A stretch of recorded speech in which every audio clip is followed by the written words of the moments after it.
तुम ठीक हो? हाँ विशाल, अंडरस्टूड। जनाब,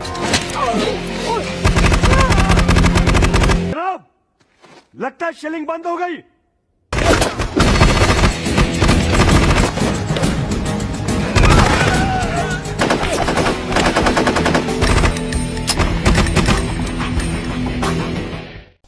Halo sahabat, Assalamualaikum. Apa kabar? Semoga sehat selalu dan senantiasa berbahagia. Terima kasih sudah subscribe dan selalu setia menyimak video-video SLMT-TV. Semoga Tuhan Yang Maha Kuasa selalu memberikan rezeki yang berlimpah ruah dan kemudahan urusan untuk sahabat semua. SLMT-TV tentunya kembali hadir menemani waktu bersantai sahabat dengan cerita-cerita dari film pilihan. Kali ini sebuah alur cerita dari film yang berjudul Laksha akan SLMT-TV persembahkan.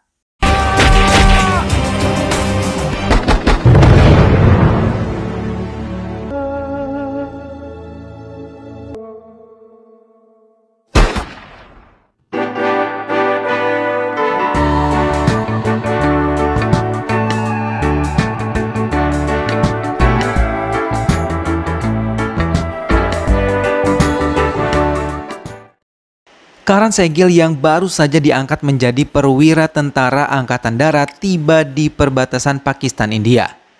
Karan langsung menemui Kolonel Sunil Damle untuk mendapatkan petunjuk agar bisa menjadi prajurit yang baik bagi kelompoknya. Ia diminta untuk bisa menempati mes bersama yang lain. Di tempat itu ia juga diperkenalkan oleh beberapa anggota angkatan darat sebagai temannya yang menempati satu barak di kelompoknya. Mereka semua menyambut baik kedatangan Karan yang baru saja tiba di mes mereka. Keesokan harinya, Karan dibawa untuk berkeliling desa satu-satunya yang berada di area perbatasan itu, untuk mengontrol keadaan pos jaga yang ada di wilayah tersebut.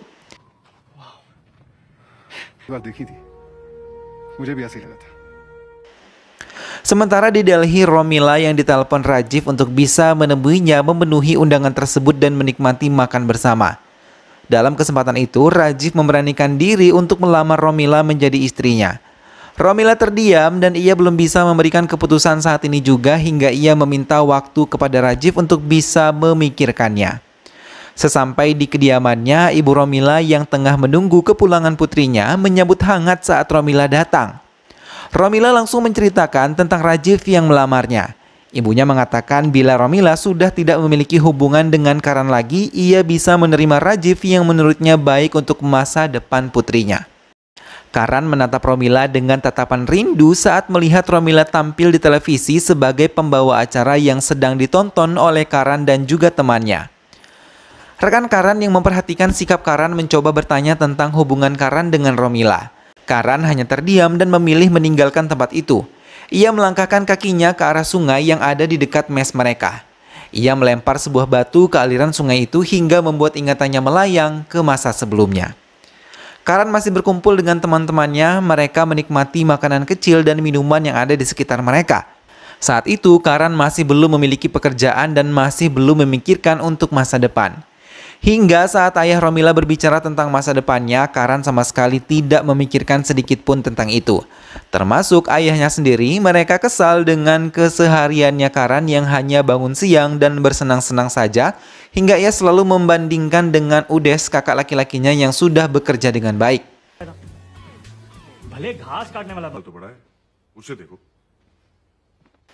Karan menceritakan semua kekesalannya pada teman-temannya dan mereka memberikan saran untuk Karan mencari kerja untuk masa depan yang lebih baik. Mereka pun mulai menjabarkan pilihan mereka untuk masa depan mereka, bahkan salah satu dari mereka berencana untuk menjadi tentara angkatan darat yang bisa menjaga negara dari para penyelundup ataupun para teroris. Karan sedikit terkejut dengan keputusan Praves yang ingin menjadi tentara karena ia merupakan seorang insinyur yang bisa mendapatkan pekerjaan yang baik. Tapi Praves yakin akan keputusannya untuk menjadi seorang tentara. Karan yang baru saja terbangun dari tidurnya menonton film di televisi yang ada di kamarnya. Ia melihat kegagahan seorang prajurit dalam menghadapi musuh-musuhnya. Tiba-tiba ia memutuskan untuk bisa menjadi seorang tentara. Romila yang mendengar keputusan itu terkejut, tapi ia mendukung bila Karan benar-benar berniat menjadi seorang tentara demi negara mereka. Namun Praves sendiri malah membatalkan keputusannya menjadi tentara karena ayahnya tidak mengizinkannya dan meminta meneruskan kuliahnya di Amerika. Karan mengatakan semuanya pada ayahnya sekaligus meminta izin untuk menjadi tentara, tapi ayah Karan sama sekali tidak menyetujuinya karena ayah Praves yang merupakan temannya juga tidak menyetujui keputusan Praves untuk menjadi seorang tentara. Romila tetap memberikan dukungan pada Karan dan mengatakan ia harus tetap memperjuangkan semuanya, bila itu keluar dari hatinya sendiri. Karan pun mulai mendaftarkan diri dan ia mulai mengikuti tes tertulis yang diadakan di Dehradun. Bahkan nilai yang dicapainya sangat sempurna, hingga rasa bangga pada dirinya ia katakan pada Romila yang senang mendengar keberhasilan kekasihnya itu. Ia selalu memberikan dukungan agar Karan benar-benar menjalankan pelatihannya sebagai tentara agar bisa memperoleh kehidupan yang baik nantinya. Karan mulai memasuki akademi dan mengikuti tes fisik di sekolahnya. Ia sangat bangga dengan dirinya sendiri yang bisa berjalan hingga sejauh ini. Bahkan ia sendiri harus bertarung melawan rasa malasnya untuk bisa bangun pagi karena selama ini ia tidak pernah bisa untuk bangun pagi. Namun Karan sering mendapatkan hukuman karena tidak fokus dan serius menjalani latihan, hingga saat komandan datang ia gagal dalam satu latihan sampai ia mendapatkan hukuman lebih berat daripada biasanya. Bahkan hingga pelajaran berakhir ia tetap mendapatkan hukuman. Semua teman-temannya memberikan semangat agar Karan bisa lebih fokus menjalani latihan agar tidak lagi dihukum oleh komandan mereka. Karan hanya mengiyakan perkataan teman-temannya, namun tanpa mereka ketahui Karan melarikan diri dari asrama sekolahnya. Melihat kedatangan putranya dan menjelaskan mengapa Karan pergi dari asramanya, ayahnya berusaha berbicara dari hati ke hati dan mengatakan kalau semua yang ia miliki adalah milik dan untuk keluarganya. Karena sejak kecil ia lahir dari keluarga miskin yang membuat ayah Karan berniat untuk bisa hidup berkecukupan, agar anak-anaknya tidak merasakan penderitaan seperti dirinya. Karan pergi meninggalkan ruang kerja ayahnya, namun ia mendengar dari balik pintu pertengkaran ayah dan ibunya yang selalu membandingkan dirinya dengan Udes. Kekesalan Karan bertambah hingga ia memutuskan untuk menemui Romila, dan saat Karan mengatakan ia tidak akan kembali lagi ke asrama, membuat Romila sangat marah dan mengancam Karan untuk tidak usah lagi menemuinya sebelum ia sukses dalam menjalankan diri sebagai tentara. Karan menangis sedih saat Romila benar-benar meninggalkannya. Ia masih sangat mencintai Romila hingga belum bisa melupakan Romila sampai detik ini. Karan memutuskan untuk kembali ke asrama. Namun kolonel yang menerimanya kembali memberikan hukuman berat yang harus dijalani Karan selama 28 hari. Mendengar hal itu, Karan menyanggupinya dan menjalani hukumannya dengan baik. Perubahan sikap Karan pun benar-benar terjadi. Ia fokus menjalani semua kegiatan dan latihan yang diberikan oleh pemimpinnya. Hingga ia tidak pernah lagi mendapatkan hukuman seperti dulu. Sementara Romila yang masih bekerja sebagai pembawa acara kini diterima di kantor Global News dan membuat karirnya terus menanjak. Karan pun berhasil menjadi perwira di Tentara Angkatan Darat. Hingga saat kelulusan ia sangat senang namun sedikit kecewa karena ayahnya sama sekali tidak datang untuk menemuinya. Bahkan untuk mengucapkan selamat sekalipun ia tidak datang. Setelah merayakan kelulusannya, ia yang kembali ke Delhi memutuskan untuk benar-benar putus dari Romila. Karan terdiam dan kembali menjalankan kehidupan barunya sekarang. Karan yang hari ini mengambil cuti dijemput oleh kakak laki-lakinya.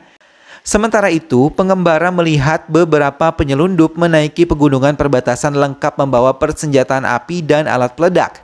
Dalam perjalanan pulangnya, Udes mengatakan kalau hari ini Romila tengah bertunangan. Sesampai di rumah, Karan diberitahu tentang penyusup yang berhasil memasuki perbatasan India. Karan yang menerima kabar itu memutuskan untuk membatalkan cutinya dan kembali ke barak tugasnya. Orang tua Karan terkejut tapi mereka harus menerima kini putranya adalah seorang abdi negara. Karan diangkat menjadi kapten untuk memimpin penyerangan terhadap penyusup di perbatasan. Ia juga diberi kepercayaan untuk bisa merebut lagi puncak 5179 bagaimanapun caranya. Kolonel Sunil memimpin semua anak buahnya untuk menyusun strategi agar bisa mendapatkan puncak 5179 itu kembali. Setelah strategi mereka matang, Karan dan teman-temannya dikirim untuk mengetahui seberapa besar kekuatan mereka di area perbatasan. Romila yang kini bertugas di Global News mendapatkan tugas untuk meliput tentang penyerangan penyusup di area perbatasan. Namun secara mengejutkan, tiba-tiba terdengar suara tembakan yang sangat kuat hingga membuat Romila khawatir Karan akan menjadi korban. Kali ini Karan dan Romila bertemu, namun keduanya tidak bertegur sapa satu sama lain. Pasukan Karan dilempari peledak oleh pasukan musuh saat mereka melakukan serangan hingga pasukan Karan mundur setelah mengetahui perlengkapan senjata musuh tidak main-main. Teams return to base. Base पर वापस आ जाओ. Kali ini serangan yang dibentuk oleh pasukan Karan berbeda. Mereka berfokus di area perdesaan untuk memasuki area lawan. Kini pasukan Karan lebih lengkap membawa senjata dibandingkan dengan sebelumnya. Mereka penuh semangat menumpangi truk dan jeep untuk kemudian diturunkan di area yang telah ditentukan. Namun mereka terkejut ketika melihat sebuah truk terguling dalam keadaan hangus dan sudah terkena peledak dari pihak musuh. Romila kembali ke area perbatasan untuk meliput peperangan yang terjadi. Pada kesempatan itu, Karan dan Romila bertemu hingga sempat bertegur sapa. Karan mencoba menguatkan hati dan mengucapkan selamat atas pertunangan yang dilakukan oleh Romila dan juga Rajiv. Romila hanya mengiyakan dan berlalu memasuki area penginapan miliknya. Congratulations, Tumar. Ia hanya terdiam dan bersedih. Ia teringat saat pertemuan terakhir dengan Rajiv. Saat itu Rajiv melarang dirinya untuk bisa meliput area perbatasan. Rajiv juga melarang Romila untuk bekerja sebagai pembawa acara dan ia ingin Romila tetap menjadi ibu rumah tangga setelah mereka menikah nanti. Romila terkejut mendengar pernyataan Rajiv tersebut hingga ia menolaknya. Namun Rajiv mengatakan hal yang menyinggung prinsip hidup Romila dan dengan tegas Romila mengembalikan cincin yang pernah diberikan Rajiv dan pergi meninggalkan Rajiv di restoran itu. Kali ini Karan kembali bertemu dengan Romila yang ingin mewawancarai Kolonel Sunil.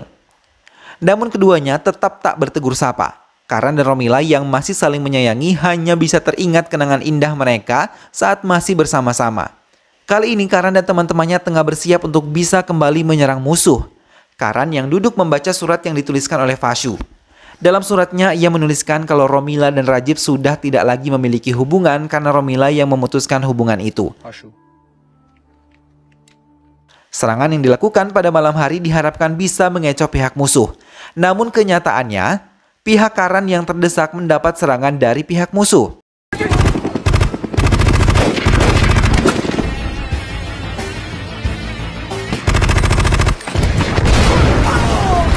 Hingga beberapa teman-teman terbaik Karan gugur dalam penyerangan kali ini.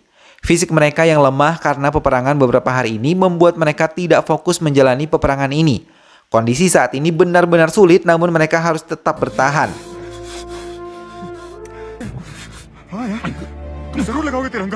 Mereka saling bahu-membahu melindungi satu sama lain dari serangan musuh. Mereka juga membawa tubuh teman-teman mereka yang terluka berharap mereka masih bisa menyelamatkan. Atasan Sunil yang mengetahui kegagalan pasukan Sunil meminta Sunil untuk menghentikan penyerangan dan pasukan mereka akan digantikan oleh pasukan lain. Namun Sunil yakin serangan terakhir mereka kali ini akan berhasil. Ia pun mengiyakan tantangan yang diberikan oleh atasannya kalau dalam waktu 2 hari ini ia bisa membereskan ini semua. Karan mendekati Kolonel Sunil dan berjanji serangan kali ini akan berhasil dan ia akan bisa merebut area perbatasan lagi. Karan pun menghubungi Romila dan menceritakan kali ini ia akan berperang dan mungkin ia tidak akan kembali.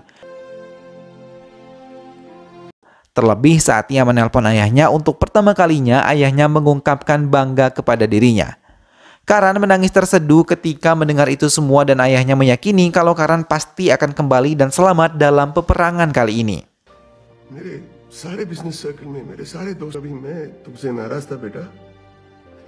Mereka pun telah mempersiapkan semuanya.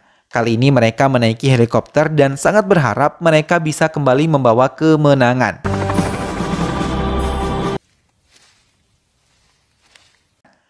Saat tiba di area, mereka pijak tiba-tiba mereka diserang oleh pihak musuh hingga 2 dari mereka pun terkena tembakan itu.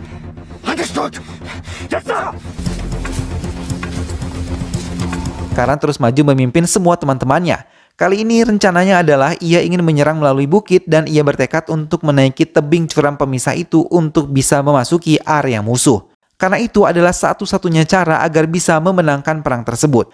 Pihak musuh sendiri belum menyadari kalau pasukan India telah separuh menaiki tebing curam itu. Mereka bahkan meyakini kalau pasukan India tidak akan mungkin bisa menaiki tebing curam itu.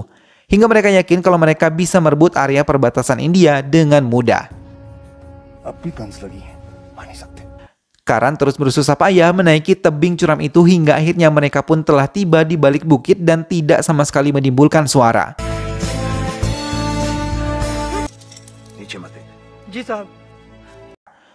Namun pihak musuh merasa bingung karena serangan dari pihak India mendadak berhenti, dan saat mereka memeriksa area tebing dengan cepat, Karan dan teman-temannya menyerang mereka.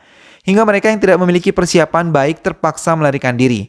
Karan dan teman-temannya terus berperang, tembakan mereka tidak pernah terhenti untuk menyerang hingga pihak musuh terpaksa meninggalkan pos. Namun Karan dan teman-temannya tidak begitu saja puas. Mereka tetap menunggu hingga fajar datang karena mereka yakin pihak musuh pasti akan kembali lagi. Dugaan mereka pun benar, saat musuh kembali mereka dengan cepat menyerang semuanya hingga tidak tersisa satupun.